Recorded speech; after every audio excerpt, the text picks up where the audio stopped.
senhores senadores, eu venho à tribuna por dois motivos.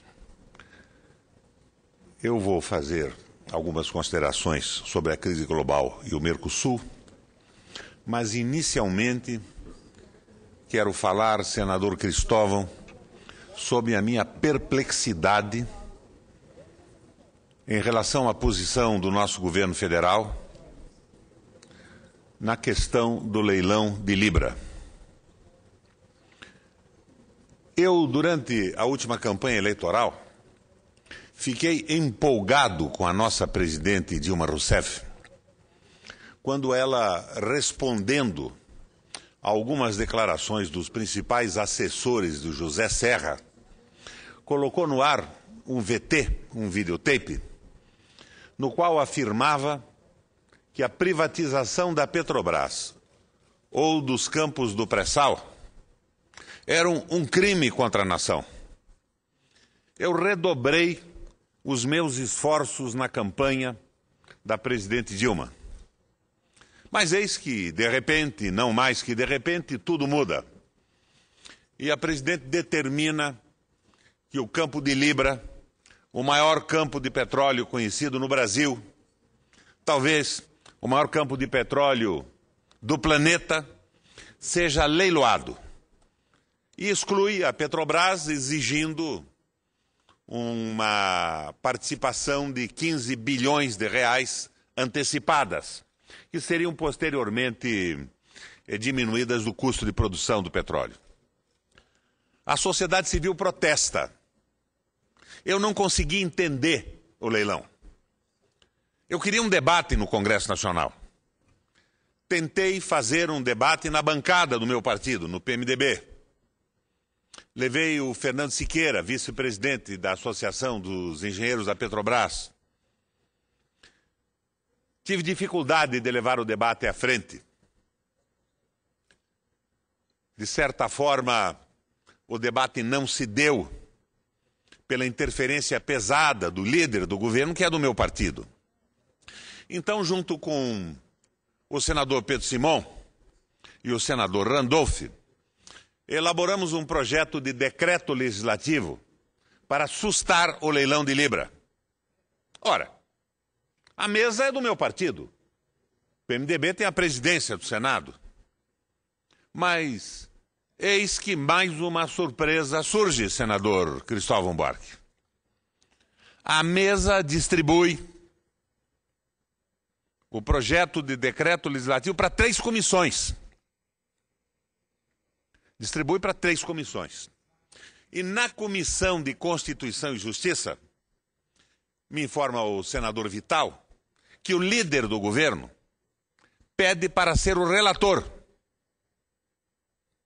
Pede para ser o relator, o pedido é atendido e ele leva o projeto para casa e não devolve mais.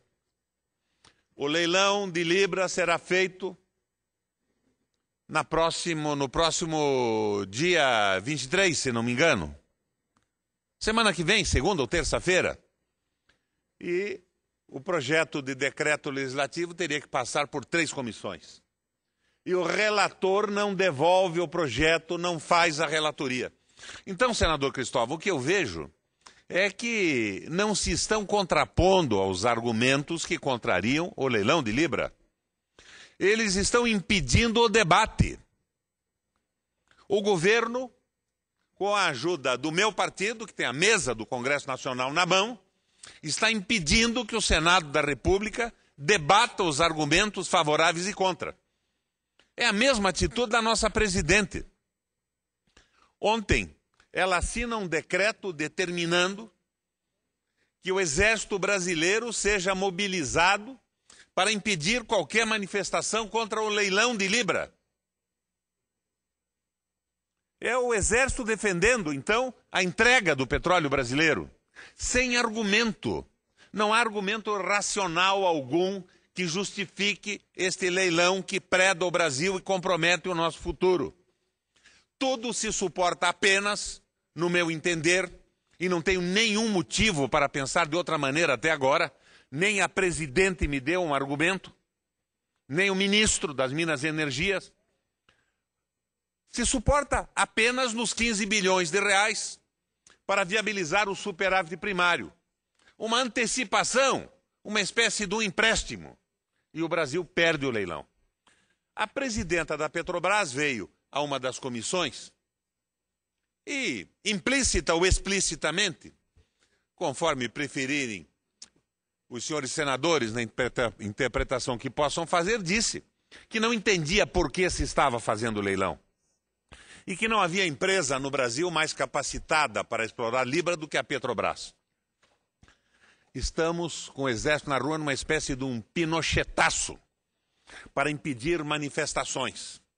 Então, de repente, senador, na ausência do debate no Congresso Nacional, na ausência do contraditório para a discussão das argumentações, eu vejo que a única manifestação de saúde cívica no Brasil está nas ruas. A manifestação do povo nas ruas. Não dos predadores do tal do Black Bloc, que se comportam de uma forma boba, estúpida, intolerável. Mas a manifestação de saúde está nas ruas com a juventude, com os sindicatos. E o governo não quer discutir nada, vai leiloar de qualquer forma e convoca o Exército Brasileiro para isso. Fica aqui patente, senador Cristóvão, a minha indignação contra isso. Estão nos sonegando a oportunidade do debate. É um comportamento semelhante ao comportamento do Pinochet. Isto não significa, senador Cristóvão, que o nosso governo não tenha algumas atitudes que nós devamos apoiar. Por exemplo, a manutenção das políticas sociais. Mas agora parece que se reverte tudo. Sinalizam com o aumento dos juros, fazendo o jogo do mercado, pressionados pelo mercado, vão desistindo das políticas sociais. Talvez eu esteja enganado, mas eu vejo uma sensível mudança de comportamento do nosso atual governo para o período em que o presidente Lula foi presidente da República. Não que o Lula não tenha cometido erros, todos nós cometemos erros. Somos passíveis e falíveis de erros, passíveis de erros e extremamente falíveis como pessoas humanas na condução de uma administração pública. Mas eu estou muito preocupado com o leilão de Libra. Ontem, entrei com uma representação junto ao Ministério Público Federal. E pelo telefone, para que ela não se perdesse, como aconteceu com a mesa do Senado, com o meu projeto de decreto legislativo, meu, do senador Simão e do senador Randolph, liguei para o procurador-geral Janot, para dizer a ele que tinha entrado com a representação, que ela estava protocolada, para evitar que amanhã depois dissessem que ela foi extemporânea e que o Ministério Público não teve dela conhecimento. Além disso, no meu gabinete preparamos uma ação popular, com a ajuda do Dr. Comparato e do Dalmo Dallari. Esta ação está sendo ajuizada ontem e hoje no Paraná. Muito bem, nós não nos omitimos. Fizemos o que tínhamos que fazer.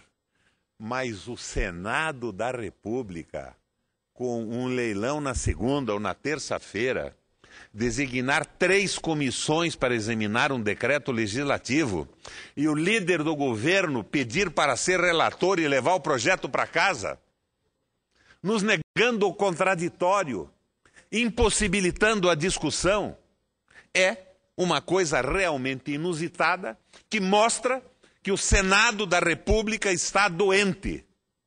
Porque a saúde é o contraditório, é a vitalidade, é a discussão. Nós estamos doentes. E a saúde se manifesta nas ruas das principais cidades do Brasil.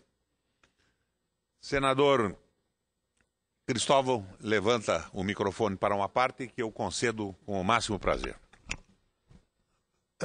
Senador, eu estava pegando aqui umas informações mais detalhadas para poder fazer meu comentário à sua fala. Vou correr o risco de dizer, como está na minha cabeça, sem ter tido tempo de checar plenamente. Eu vejo 4 grandes problemas nesse leilão que o senhor está trazendo aqui e tem sido um batalhador. Primeiro, é que o governo não ouve. Apesar das manifestações, apesar da presidenta de vez em quando ir para a rua e parabenizar os que estão ir para a tribuna e parabenizar os que estão na rua, apesar de dizer que eles estão reivindicando porque receberam tanto que querem mais, o que às vezes me parece que é um deboche com os professores que estão na rua, apesar de dizer que é preciso ouvir as ruas, não está ouvindo, porque há um clamor. Há um clamor das pessoas conscientes em relação a, pelo menos, estudar melhor esse leilão. Então, esse é o primeiro ponto, não houve. O segundo é que toca em um símbolo, que é a Petrobras. A Petrobras não é apenas uma empresa como a Exxon, como a British Petroleum, não. Aqui a Petrobras é um símbolo de luta do povo na rua. A Petrobras não foi feita de cima para baixo. A Petrobras foi uma conquista do povo brasileiro. E o povo tem que ser respeitado. Além disso, é hoje uma empresa fundamental para o futuro, por causa das nossas reservas crescentes. Aliás, se não fosse a Petrobras, o Brasil seria considerado um país sem petróleo. A Petrobras que vem descobrindo o petróleo. Está se brincando com o símbolo, na medida em que pode se entregar o maior de todos os mananciais que nós temos para grupos externos, deixando a Petrobras com a participação minoritária. Terceiro, é que está se mexendo com o símbolo que é o Exército Brasileiro. O Exército é para enfrentar a guerra. O Exército é para enfrentar o que antigamente chamava o truste do petróleo, e não para proteger que empresas estrangeiras venham aqui se apropriar do nosso petróleo. E o Exército sendo usado para quê? Para impedir manifestações. Isso cheira muito há poucos anos atrás, nós lutando contra o Exército nas mãos de ditadores, impedindo manifestações na rua. Hoje eles chamam para proteger o leilão. Amanhã vão chamar para proteger as vidraças dos bancos. E o Exército vai chegar um dia que, resistindo às pressões dos manifestantes, dá um tiro. E o Exército que mata jovens do seu próprio país perde toda a razão de ser. Toda a razão de ser. Exército é para enfrentar inimigos estrangeiros, não para enfrentar brasileiros. Agora, tem um outro que está sendo esquecido por muitas pessoas.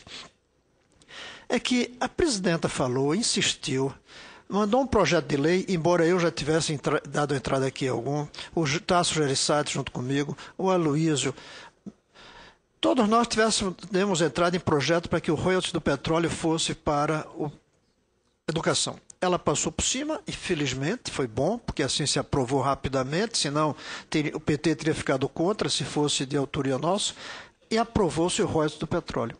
Mas pelo que eu imagino, e estava nesse momento tentando aperfeiçoar isso, neste caso, os royalties do petróleo, eles viram bônus de assinatura. E poderão até ir para a educação daqui a 15, 20 anos. Até lá, esse dinheiro vai ficar para o superávit fiscal. Ou seja, ela está usando o Exército para proteger a tomada de recursos que pertencem à Petrobras, impedindo o povo de se manifestar para não cumprir plenamente a própria lei que ela tomou iniciativa dos royalties do petróleo irem para a educação. E para concluir, o quinto ponto é o autoritarismo das direções do Senado, diante da sua proposta. É inadmissível que o Senado tenha engavetado o seu pedido para que nós analisássemos aqui, e o seu pedido não é nem para ficar contra para sempre, é para analisar. E numa gaveta com 3 fechaduras, porque ele foi enviado para 3 comissões. E o líder do governo pede para ser o relator, leva para casa e não entrega, impedindo a discussão. Eu me ofereço para, junto com o senhor, fazermos alguma representação à direção da nossa casa, dizendo que o que se está fazendo ao impedir o debate disso, antes do leilão, é quase que um crime de lesa pátria. É um crime de lesa pátria, porque é o debate que essa casa tem que fazer diante de algo tão importante para o futuro do Brasil e desrespeitando algo tão importante do passado do Brasil e conspurcando a imagem de uma das coisas que deveria ser sagradas no Brasil, que são suas Forças Armadas, e negando que esse dinheiro vá para o royalties do petróleo conforme a própria lei que ela determinou. Eu creio que diante de tudo isso, fica uma profunda frustração e ainda maior preocupação. Se continuarmos sendo administrados dessa maneira, sem ouvir, usando o exército contra o povo para proteger leilão em que estrangeiros vão receber o nosso petróleo, sem mandar o dinheiro para onde deveria, que é a educação, eu não vejo um bom futuro para o Brasil. Por isso, felizmente, tem vozes como a sua se levantando contra esse tipo de coisa. Senador, o nosso protesto não é o protesto dos back blocs. Nós não estamos quebrando o patrimônio público irrefletidamente nas ruas. Mas eu faço aqui da tribuna do Senado um apelo. Ainda nesta manhã, nós vamos publicar na minha página na internet, robertorequião.com.br, a íntegra da ação popular e do pedido de tutela antecipada. E vou utilizar também o Twitter para divulgar a página e viabilizar o acesso. Utilizarei também o Facebook. E eu peço a quem nos assiste nesse momento pela nossa televisão e pela nossa rádio apoio. Vamos divulgar os argumentos. A informação tem que ser passada para a população. O que o governo está tentando é impedir a informação e utilizar o exército para impor aquilo que racional e logicamente ele não pode demonstrar, não pode convencer a sociedade civil. É um absurdo o que nós estamos fazendo. E eu repito, acreditei na presidente Dilma quando ela, num videotape na televisão, dizia que era um crime o que o principal assessor do seu opositor José Serra propunha: a privatização da Petrobras e a privatização do pré-sal. Eu acreditei e continuo acreditando. Não sei o que aconteceu com a presidente agora, mas eu vi a sua cara satisfeita na televisão ontem, quando assinava um decreto determinando que o Exército Brasileiro fosse defender o entreguismo, garantir o leilão, impedir o protesto popular, ao invés de argumentos, balas de fuzil. É o 762, calibre 762, que vai justificar a entrega do petróleo brasileiro? Senador, eu tenho que admitir que nós podemos estar errados. De repente, o governo está vendo alguma coisa que nós não estamos vendo. A nossa presidente deve ter uma lucidez extraordinária que supere qualquer entendimento que nós possamos ter. Mas a fuga do debate é a negação do argumento. É através de razões inconfessáveis que esse leilão está sendo feito. Logo mais, antes do meio-dia, na minha página, robertorequião.com.br, a íntegra da ação popular. E eu, pelo Twitter e pelo Facebook, estarei divulgando também. Não é black bloc refletido que resolve isso. É informação, argumentação sólida, debate aberto, é o contraditório no país. Não é com pinochetaço que se resolve a questão do petróleo no Brasil. Senador Assir, na verdade, a minha intenção nessa manhã era falar sobre a crise global e o Mercosul. E é disso que vou tratar agora. Tempos atrás, o presidente Vladimir Putin classificou o fim da União Soviética como a maior tragédia do século XX. É possível que tenha sido. Não estou me referindo à visão ideológica da União Soviética, mas à unidade da União Soviética na consolidação de um bloco de sobrevivência nos mercados do mundo. É possível que seja, mas para nós, latino-americanos, a maior tragédia de nossa história seria a frustração da unidade continental. No caso, a frustração do Mercosul. Definitivamente. Com o avanço da globalização imperial, as crises e as armadilhas que ela embute, não há para o Brasil, Venezuela, Argentina qualquer possibilidade de saídas isoladas, de caminhos próprios, de caminhos particulares. O brado brasileiro de independência ou morte, lançado em oposição à dominação colonial portuguesa, ou o brado de José Martí, pátria ou morte, fortemente ecoado por toda a América, talvez devessem ser substituídos hoje por integração ou morte. A nossa soberania, a nossa sobrevivência como nações não será mais possível se recolhidos aos limites de nossas fronteiras, ensimesmados, reclusos. No entanto, esta não é a preocupação das chamadas elites, dos políticos, da mídia e do nosso continente. Quando a mesa do Senado impede a discussão de um decreto legislativo que vai analisar o leilão de Libra, nós vemos que estão escamoteando o grande debate nacional e eu fico me perguntando que espécie de interesses existem atrás disso. A ideia da integração, a integração como conditio sine qua non, alimentada pelo comportamento que um dos maiores dramaturgos brasileiros classificava de complexo de vira-lata, ou seja, sabugice colonial.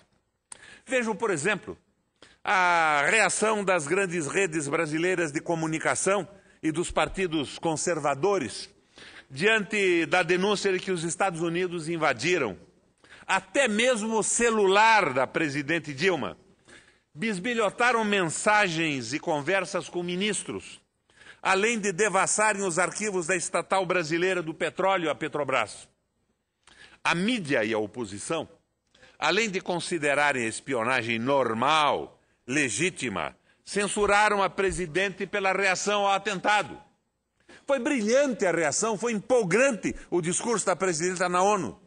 Mas depois, ao lado da praxis, que é uma ideia que ela expôs na ONU, vem a poética, que é uma ideia em ação.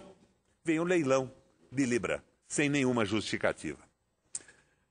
O episódio atesta que as nossas elites continuam fiéis ao princípio do alinhamento automático aos interesses norte-americanos, como há 2 séculos gravitavam obedientemente em torno das metrópoles europeias. À medida que a crise avança sobre os nossos países, e não se trata mais de uma marolinha, aguçam-se os pendores coloniais das chamadas classes dominantes. Por mais de uma década, com o aumento da demanda de commodities, principalmente da parte da China, esses pendores, de certa forma, foram atenuados. Agora, com o decréscimo das exportações de grãos, minérios e carnes, emerge a inclinação colonial. Assim, o projeto da Área de Livre Comércio das Américas, a falecida ALCA, que tanto havia encantado e atraído luminares do dependentismo, como Carlos Menem, Fernando Henrique Cardoso, Sanguinetti, Fujimori, Sanches de Lozada, Salinas de Gortari e companhia, reaviva-se na forma de propostas de acordos bilaterais de livre comércio. Mesmo que os números das relações comerciais entre os países do nosso continente desmintam os defensores desses arranjos, eles insistem nos acordos porque são movidos apenas pela possibilidade de ganhos circunstanciais, imediatos, e não pela ideia-força de Brasil-nação. Integração ou morte? Integração ou inviabilidade do projeto nacional? Mas não falo tão simplesmente de uma integração comercial, da quebra de barreiras alfandegárias. Isto é pouco, senador Assir Gurgas. É pouco, é limitado e é temporário. Uma integração efetiva, que signifique ganhos econômicos, estimule o desenvolvimento, rompa amarras do atraso, elimine a pobreza, a violência e os abismos sociais. Essa integração deve ser também cultural, no sentido pleno e completo do conceito. A nossa ambição deve ser nada menos do que a ambição de uma civilização latino-americana, iluminada pelo amor e pela solidariedade, pela justiça, pela paz e pela felicidade. não menos que isso. Essa é a nossa ambição. Do ponto de vista brasileiro, não há mais como retornar deste caminho. Veja, senador Cristóvão, em média, nos últimos 4 anos, mais de 30% de nossos produtos manufaturados foram exportados para países do Mercosul. Se acrescentarmos os demais países da América do Sul e da América Latina, vemos que 50% de nossos produtos industriais são exportados para o continente latino-americano. Quer dizer, a metade do que nossas indústrias produzem é consumida na América Latina. A União Europeia consome 19,5% de toda a nossa produção industrial. Os Estados Unidos, 13,5%. A China, pouco mais de 2%. E o restante do mundo, 14,8%. Além de exportar mais para a América Latina, o continente paga melhor pelos nossos produtos.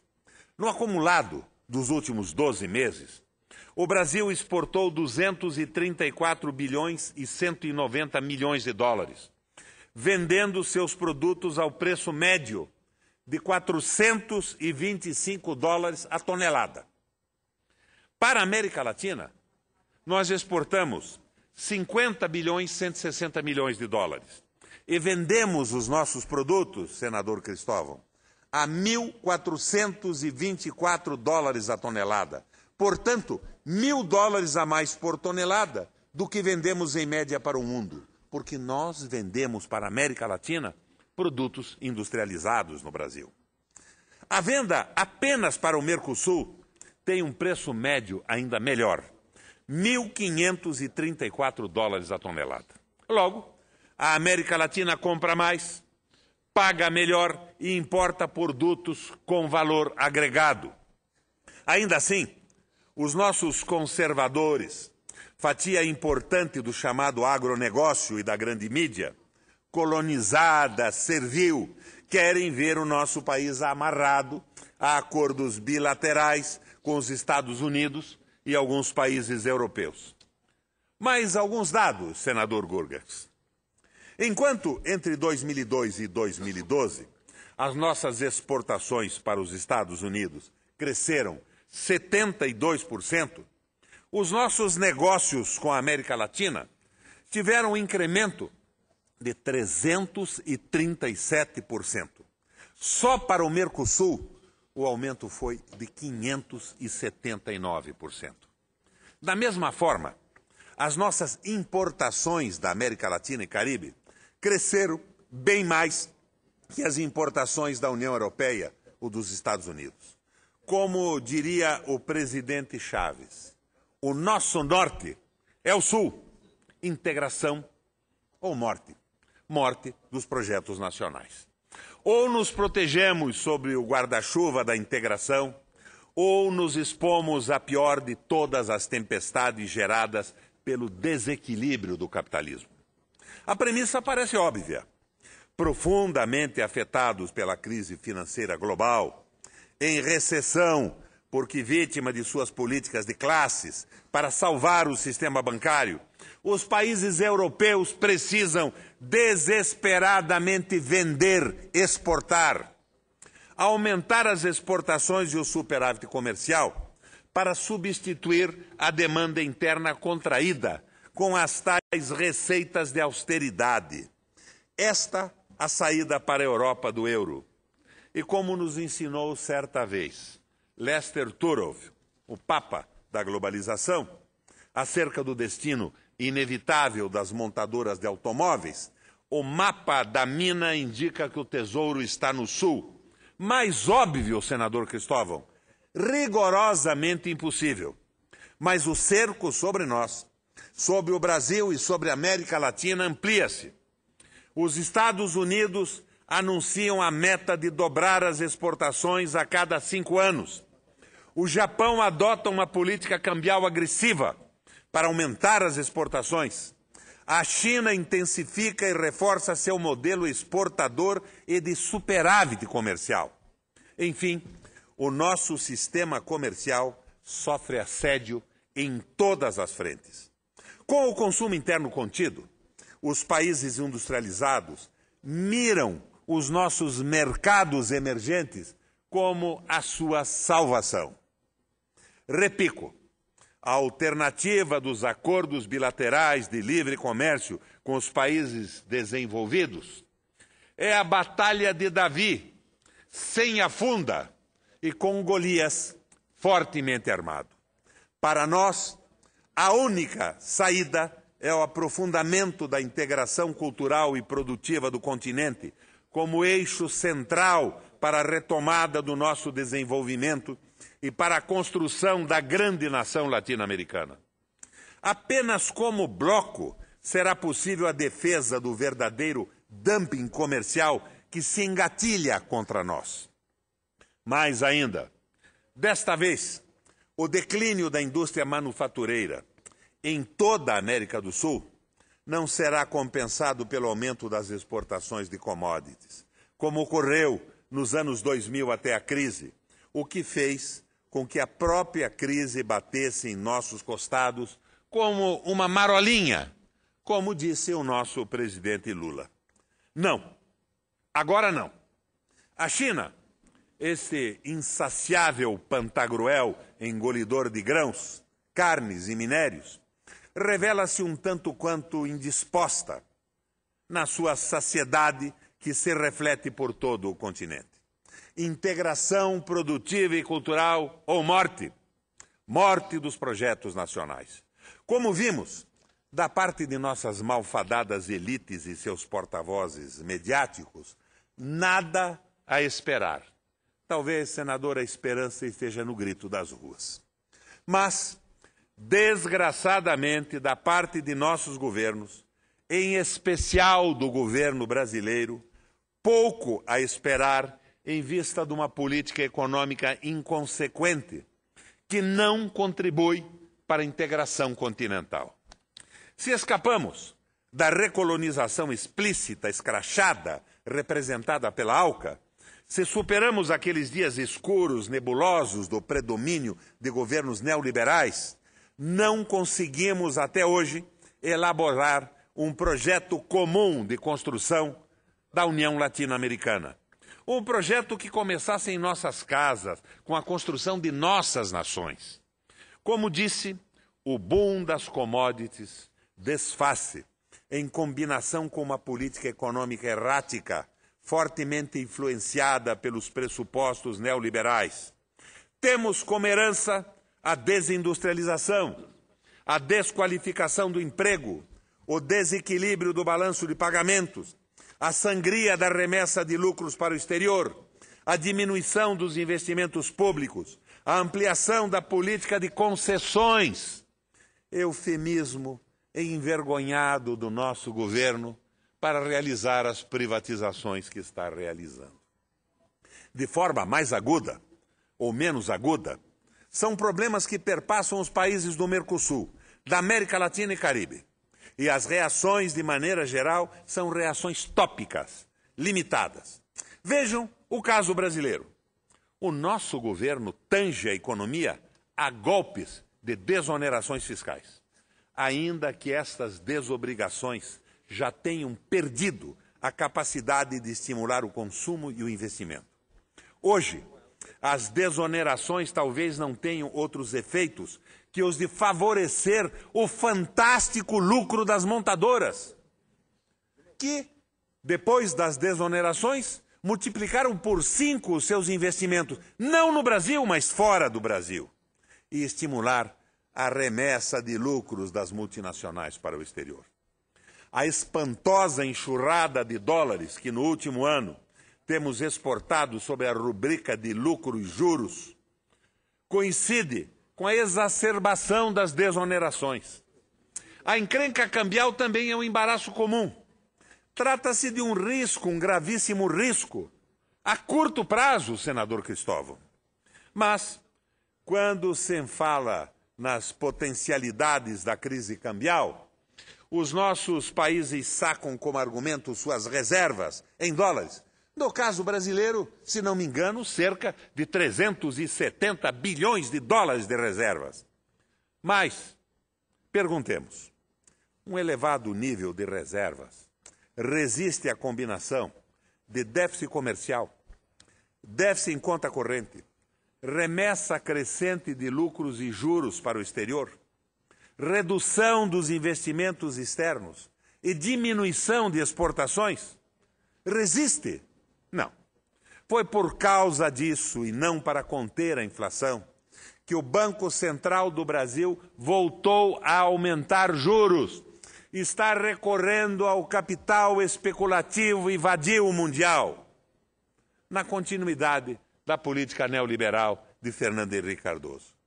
Enfim, voltamos ao ciclo traiçoeiro de ter que alimentar a especulação externa para atrair aplicações financeiras. Consequência inevitável: revalorizamos a nossa moeda, radicalizamos a tendência à desindustrialização, diminuímos a possibilidade de retomada das exportações, agravando o círculo vicioso da crise.